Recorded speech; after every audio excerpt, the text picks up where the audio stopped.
All right. Well, another week, another HBCU problem. This time it is down in Florida. It has moved from Jackson down to Florida at Bethune-Cookman University. And if you follow HBCUs or follow HBCU football, I'm pretty sure you have heard by now.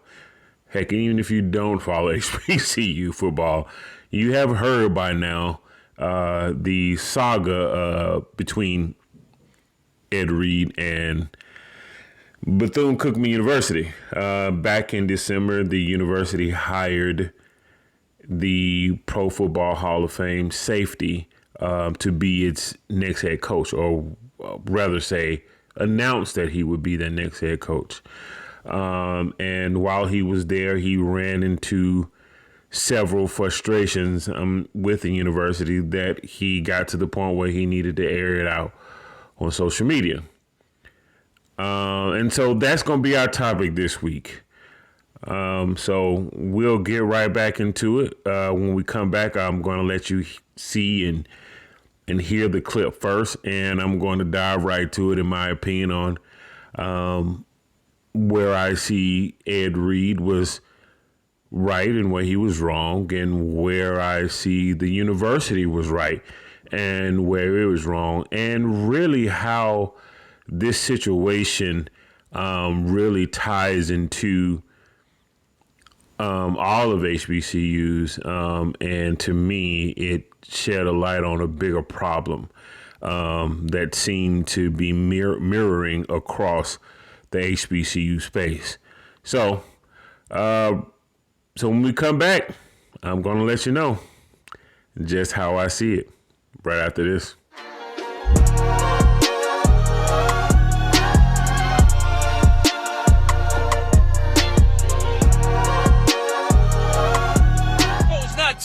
But now I'm out here walking with the football team, picking up trash. But I'm mutting us. Man, get out of here, man. I should leave. I'm not even under contract doing this. I'm mutting us. Man, get out of here, man. They mutt me. These motherfuckers ain't even clean my goddamn office when I got here. I'm mutting y'all. Get your ass, man. Come on, man. Come on, man. All this shit here was trash in front of me. Who you think got this shit cleared out?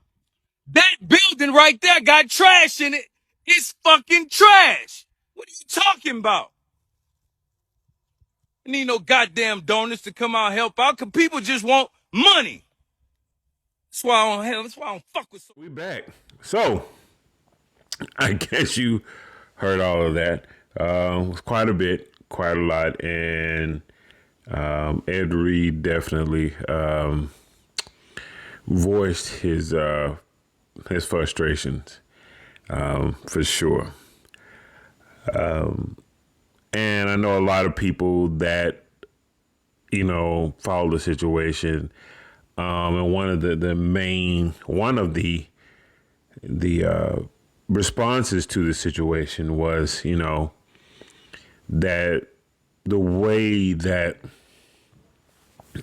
Ed Reed voiced his frustration, being one on social media, and the way he kind of just really dove in to the situation with the profanity and things like that. A lot of people, especially those of us that have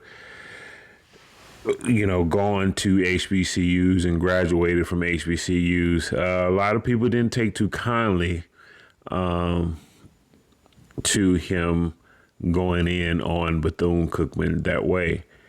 And understandably so, because when you get hired by a university, whether it be a coach, whether it be a teacher, a professor, whatever the case may be, you are expected to, and heck, even regardless of a school or not, just with the company, you are required to present yourself in a way that is professional and representing the university. And sure enough, you can't, Ed Reed and his frustrations did not present an image that was positive toward the university as well as the HBCU landscape. And so what I want to talk about today is, how I feel like he was wrong in that situation, and how I feel like the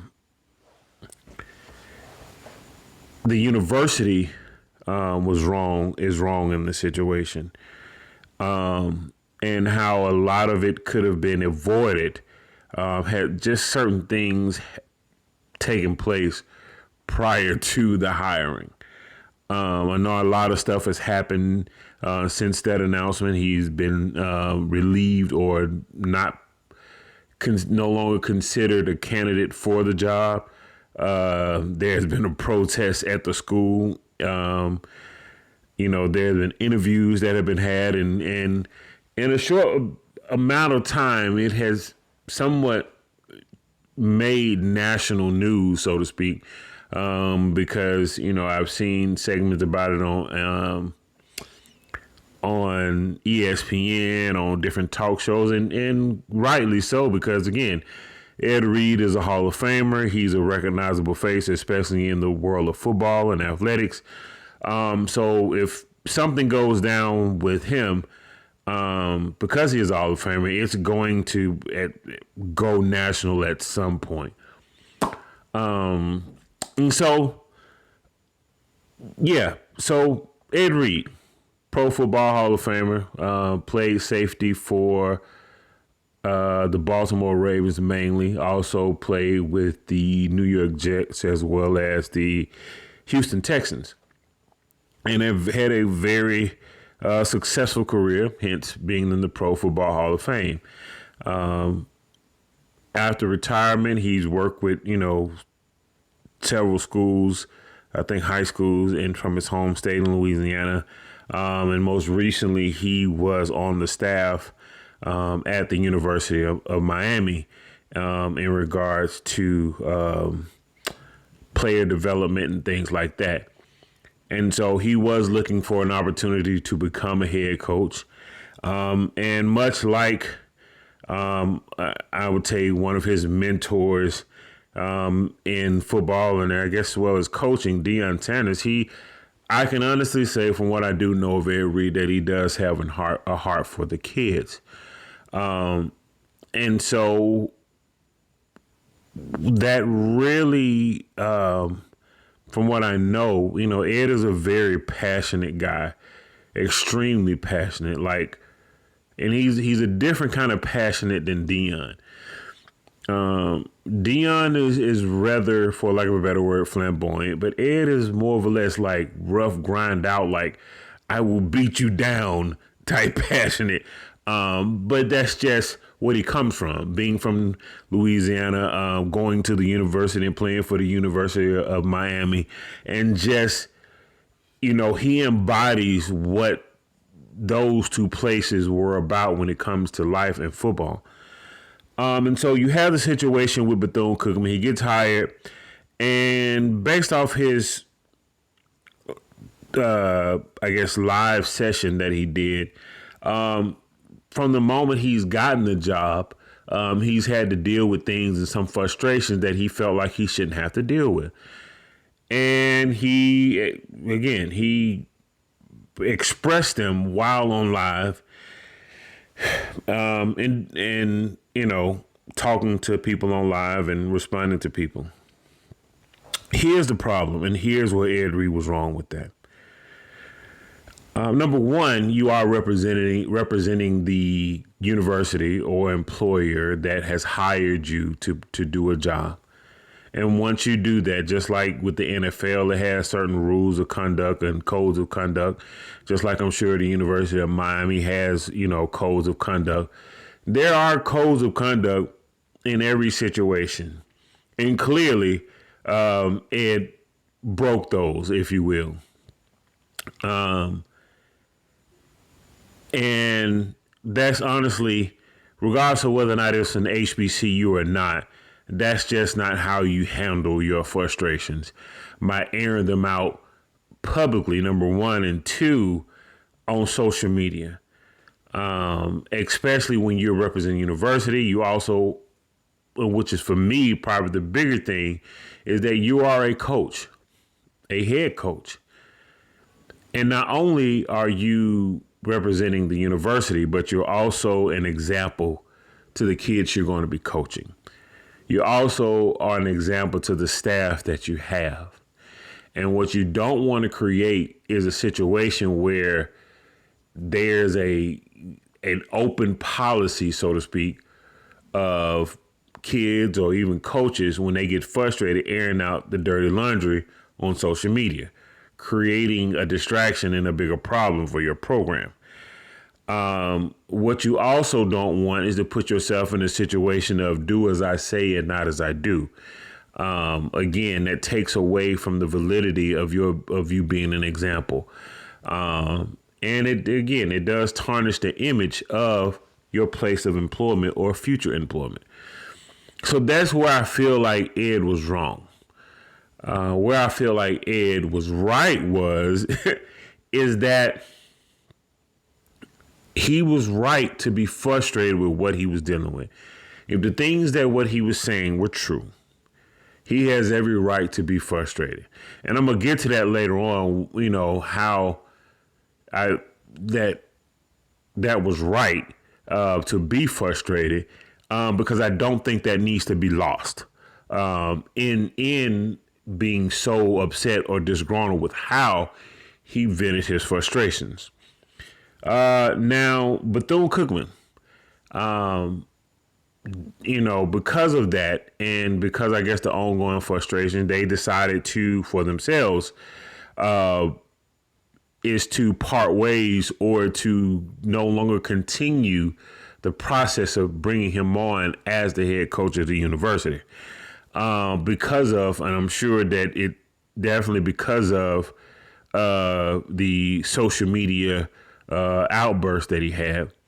And as a company, if an employee breaks your code of conduct, by right, you have the right to let him go or to fire him if he breaks that. Where this gets sticky or where this is problematic, so to speak, in this situation is because, again, if what Ed was saying is right and based off the protest, it kind of seems like he was. It's almost like entrapment. I'm going to, like, we're going to just put so much on you and we're going to just see how you respond to the crap that not only we know that exists, but the crap that we probably not going to change. And like I said before, how he handled it and how they handled it marries to one another. And what I feel like that need to be lost in this situation. And that is, I'm like this. And I always say this even to my kids or to my wife, a problem doesn't start at the equal sign. That means it doesn't start at the result or the outcome of it. It starts somewhere else. And clearly where this started was from the board and administration at Bethune-Cookman and not being willing to be a helping or a active partner in changing and transforming Bethune-Cookman, not only from a football perspective, but from an athletic perspective, from a university perspective, not willing to do so because you haven't had to do it thus far. And so therefore, Ed had a right to be frustrated. When you want a certain caliber of things as a head coach for your kids, and the university has the power to do so or to not do so, and you've tried to figure out ways so that the university can do so, and you're still not getting any support, any help, it will get frustrating. In anything in life, if you're trying to really do something that's going to benefit people that you're doing it for, and they don't want to help or they don't want to contribute to the success of that situation, but yet want to reap all the benefits, then you're going to get frustrated too. And then that's the part I feel like I don't think that needs to get lost is that, yeah, he was wrong for sure in how he handled it. But we also need to ask ourselves, well, what he's saying was true. Like, yeah, let's address how you handle it. But we also need to address the truth of the matter, and is the ineptitude or the lack of concern or the lack of willingness to help and change a situation that clearly, and if you've seen the protests recently, needs to be changed. Like, you're asking at some point, facilities need to be upgraded and changed because, to be quite honest with you, you put the health of the students at risk when you allow things not to be upkept and let go by the wayside and continue just to rely upon them to do what they've always done, and yet providing them subpar space and resources, not because you can't, because you don't want to. And so that goes into what I wanted to say, how this really is, not just a Bethune-Cookman situation. This is probably an HBCU situation, especially when it comes to athletics, which is truly unfortunate because, let's be honest, we get that college is a institution of higher learning. You go there to get your degrees and this, that, and the other. But the truth of the matter is, students are drawn, especially in HBCUs, to certain schools based off two major entities at every school. A dominant sport, most of the time it's football, in the band. They are not coming there and coming there strictly just based off the fact that that school offers a good degree program. No, they want the good degree program, but they also want to have a memorable college experience in sports, and the band provides that. And so because of that, you have to show it some attention. And HBCUs, unfortunately, over time, has not shown the kind of necessary attention it needs in order to, number one, for the school to thrive, but as well as the sports that help the schools thrive in the process. And what I believe has happened over the course of time is that HBCUs are so used to doing more with less. Some of it is government ensued or government has played a huge role in that happening. But some of that is also on us as well. And that's the part that I think that really needs to happen. And that really needs to be addressed. And I'm actually going to speak from personal experience. Back in 1993, I became a student athlete at Jackson State University. And, although I had other opportunities to go play at D1A schools, Jackson State was always my dream school, and so I chose to go there. And so in my freshman year, probably about the second or third game in, we're in practice, and I step into this almost like a gopher-sized hole, and really messed up my ankle. That I pretty much, if I was going to get an opportunity to play at my freshman year, that pretty much ended that day, because that's just how bad the sprain was. I was fortunate enough not to have needed surgery, but it was close to where it was really close to where I was going to need it.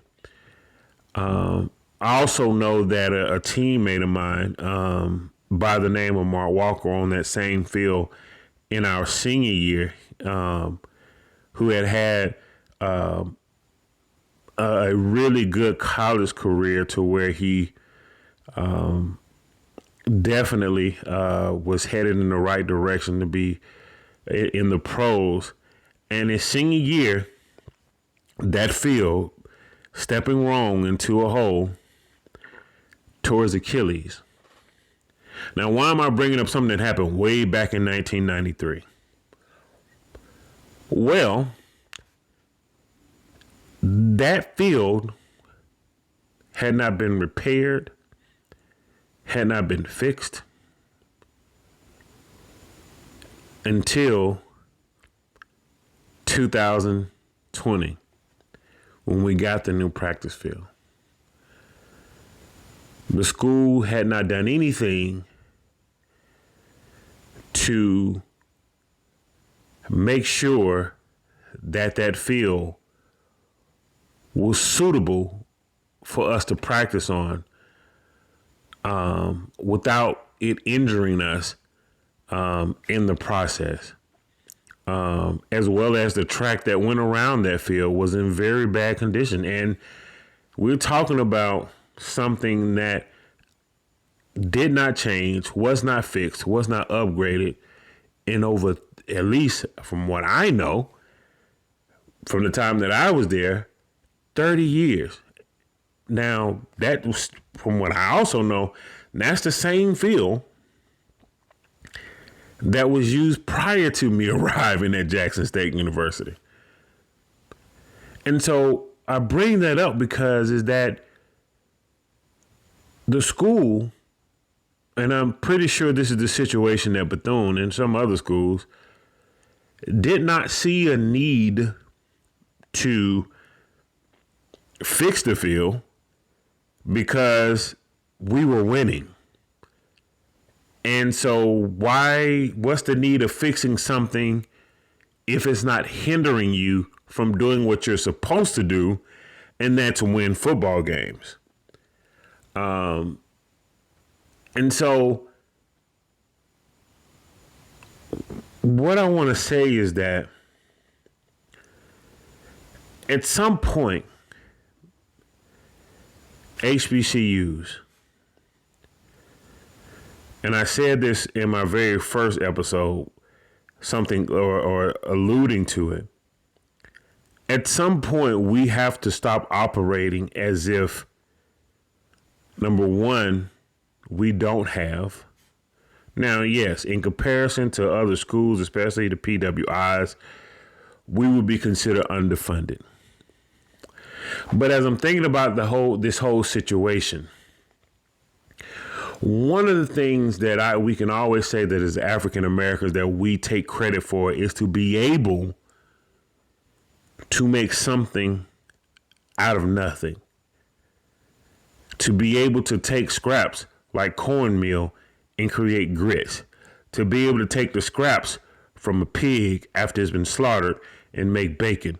Like, we can go on and on where we have taken something that wasn't supposed to be anything and create something.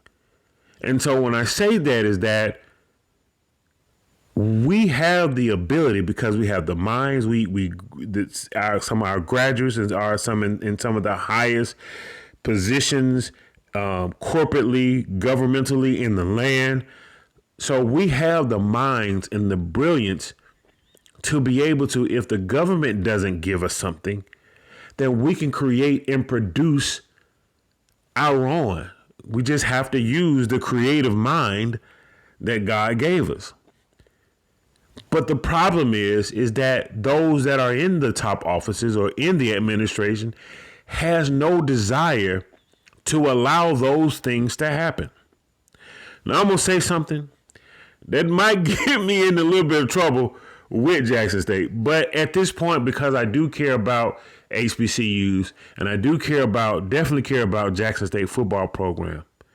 And that is, you have to feed what's feeding you. And when I say that, Jackson State football feeds Jackson State handsomely. Whenever you have the opportunity to advance a program that benefits the school greatly, you should take that opportunity to do so. Bethune-Cookman football, and I want to say some other sports based on the protests helps your enrollment and feeds the school handsomely. Why would the school is for the kids, not for you? Why wouldn't you want to implement certain things to help benefit not only the student athletes that you have currently there, but to draw other student athletes in the future, even higher caliber student athletes in the future? One thing I know that Jackson State or Bethune-Cookman and some other HBCUs, we don't have a collective. Now that this whole NIL thing is a true reality. But what I've also heard, and it may be a rumor, but what I've also heard is that there's no desire for a collective to happen. How do we do that? How do we not position ourselves to be not only competitive in our own space, HBCU space, but how do we not want to try to be competitive and truly wanting to bring more of the top African American athletes to our school if we don't set up entities that puts us in the position of power to do so? Such as a collective, such as booster clubs that benefit the main sport. Such as so that people can actually give and your program grows, what actually brings attention to your school. And what I've been hearing from Jackson State and BCU and even Alcorn or Grambling is that you have people in leadership that are blocking those opportunities to happen because the kind of money that would be coming in won't be dominantly earmarked for the school, but for the actually athletic program. And I think that that's sad and that's a travesty and a detriment to the growth of HBCUs. I think that is part of and is at the root of Ed Reed's frustration. I think that's the part of and at the root of Coach Prime's frustrations while he was at Jackson State. Now, again, how those men handled their individual situations, no, I cannot agree with. However, what I can do is understand why they were frustrated in the first place. If we as HBCUs don't change the way we operate, the way we handle business, the way we actually advance and move forward, we're steadily going to be left behind. I was having a conversation with one of my teammates and I said, man, you know what's interesting? University of Colorado was founded in 1876. Jackson State University was founded in 1877 and Alcorn actually was founded in 1871. Now, we do know that University of Colorado is a PWI, and Jackson State and Alcorn are HBCUs. And so, yeah, the government may not have gotten, no, they didn't give us the kind of money and funding that they did probably Colorado. Get it. Got it. But at some point, as the universities grew, we began to have an opportunity to actually not so much necessarily access government funds, but we had the opportunity to generate our own and to make strategic choices in order to be at least competitive.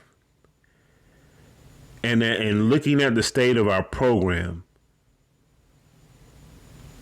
and I guess now the focus is on BCU. Not only have we have not done so, we haven't been willing to do so. Now, I know that, at Jackson State, one of the facilities or the athletic facilities was supposed to get an upgrade or a facelift. But truth of the matter is, had Deion Sanders not shown up,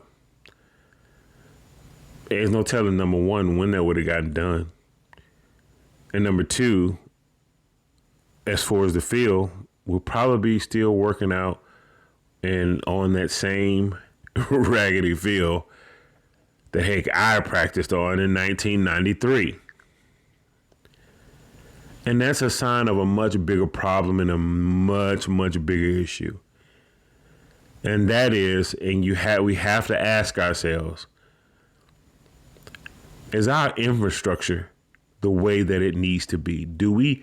Are we turning down and denying opportunities to expand and grow simply because the university does not handle every aspect of it? That the university is denying the opportunity for the football team to have a collective or a booster club because the money won't be able to go through the general fund the way that all other monies go through. And if we're worried about that, or if that's a concern, the question now becomes why. The question becomes, you see these PWIs and they have these foundations and booster clubs and collectives, and they're able to pay these coaches this amount of dollars, and they're able to upgrade their facilities to do this and do that. And none of that money that's used to do those things is going through the school's general fund. It's the booster clubs, the foundations, the NIL through the collectives. And the school's okay with that. I bring up a point, and I say that because as long as those entities are operating in good faith and in favor of the school and the student athletes of that particular sports program, the schools usually don't have a problem with that. But the school also has a way of disassociating itself when that said collective or booster club or foundation doesn't operate in good faith. Example, the kid, I forgot his name, but the quarterback that was a 4-star quarterback that was committed to Florida. And so the Florida collective had promised him $13 million in NIL deals, basically. And so when he signed, they kind of reneged on it. Well, because of the embarrassment that them reneging on the deal brought to the University of Florida, University of Florida decided to distance itself from this said collective. Now, does that mean that they won't have another collective created in order to be able to facilitate those deals? Absolutely not. They will. That's the world of sports that we live in now. The NIL deals exist. So that means collectives need to exist to be able to maximize the opportunity to get the player you want. And honestly, again, I get Ed Reed's frustration because all of that goes together. And we need to figure out a way, humble ourselves, if you will, and stop trying to so much. And I think this is part of where the problem is that we want so badly to be distinct from the PWIs that we're missing out on opportunities to learn from them, to actually further ourselves and actually be what we said we are, and that's better. But we won't do that because I'll just say I don't know. I'll say I don't know why we don't. Have an idea, but I'll leave it at I don't know. And so to bring this all back full circle, Ed, hey man, you handled it the wrong way. And, kind of like, I know you mentioned some scripture in there or mentioned the Bible or in your, departure speech. But to kind of reference a Bible segment as well, you kind of struck the rock when God told you to speak to it. And there were consequences for it. And you should, accept that. But I get the frustration. I get your heart and I get what you want. I get your desire for those kids and for the advancement of that university. And it does take a cooperation from the university for those things to happen. BCU, I get why you parted ways with them. I understand it. It just disrupted the image of Bethune-Cookman University. I get it. But you got to get to the point where you are willing to do things to help the school grow. And if it's not growing and things are getting worse, that means there's no growth and there's no progress. If things aren't getting better over time and they're only getting worse over time, that means something is being done wrong and not handled the correct way. And so in all of that, I say to HBCUs, especially those in administration, it is time for us to really evaluate everything we do in regards to truly the progression of the school, the students, and the student athletes. Stop expecting kids and coaches to produce at a high level, and we not only are we not giving them the resources to produce at a high level, we aren't open to opportunities to give them the resources to perform at a high level. We aren't open to opportunities to actually change and grow and level the playing field and make HBCUs attractive to the top athlete. And it's very naive or arrogant of us to think that kids are going to want to come to a school simply because it's an HBCU. We are no longer in that day. The reason why we are no longer in that day is because NILs and the facilities and the resources exist. And we need to figure out how are we going to be able to offer resources that gives us a chance and stop settling for what's left at the bottom of the barrel, as if we're looking for scraps of cornmeal to make grits. We are no longer in those days, and we need to get out of that slavery type mentality of just taking what's left over. We need to get out of the slavery mentality of accepting and expecting less.